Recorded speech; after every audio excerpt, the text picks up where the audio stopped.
Hello and happy February. I hope it's off to a great start for you. It's amazing weather, and man, this reminds us why we live here. I hope things have been going well as you started the new year. I wanted to give you a couple of updates on our church that I think are going to be really important for you. One, we just recently held a membership class, and then of course Sunday we invited people to serve, and between the two of them, we've got around 35 folks that are going to be starting to serve or continuing to serve. In some cases, they've already got connected but are asking to do more. And that is just thrilling to me that so many in our church want to be transformed by Jesus. And as part of that process, they want to serve other people. That is the mission. That is how we bring people back to God. And it is so cool to see it happening. On that note, for those of you that have been doing this a while, I need your help. I need you to do me a favor. You see, I don't want our volunteer teams to be just a team. A team is something you go to, you show up for practice, you play the game, and then you go on. You go do your life. I want our volunteers to feel like they're part of a tribe.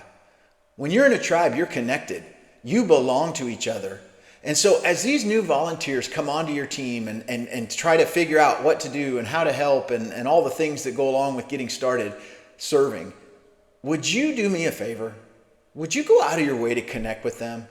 Learn their name, welcome them, do whatever you can to make them feel like they belong and they're part of something. Because we don't just serve together, we are connected together.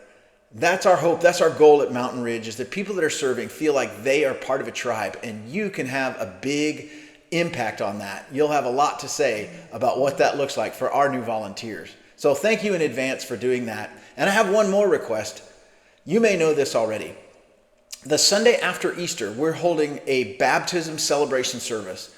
Now, I don't know what's going to happen exactly. We're doing this in faith. But as we have started talking about it, we have heard people from all over our church, of all ages, talking about getting baptized and taking that next step, making the decision to commit to Jesus and to share that commitment to Jesus by being baptized and letting other people know that he's changed their life. This one's simple. Would you pray with me? Would you pray that more and more people in our church and in our community are moved by what God is doing, that they make the decision and take the step to commit and are brave enough and courageous enough to share that with our church on April 12th? I don't even want to put a number on it because I don't know what's going to happen. I'm hoping it's the biggest baptism day we've ever had. And I'm praying for that, more importantly. And I'm asking you to pray for that with me. Lives are changing. God is moving. And as a church, we get to celebrate. I want you to be part of that. And by the way, if you've never been baptized because of a decision to follow Jesus, April 12th is your day. You need to be part of that. You don't need permission. You don't need to pray about it. You don't need to wait. You don't need to ask. It's the first thing that Jesus calls us to do. So if you're a follower of Jesus and you haven't been baptized as a result of that decision, April 12th is for you. Let me know. Let one of the ministry leaders at our church know. Whoever it is, we want to encourage you and we want to celebrate that decision with you. Thank you so much. I love being part of this church. I love being part of a tribe with you.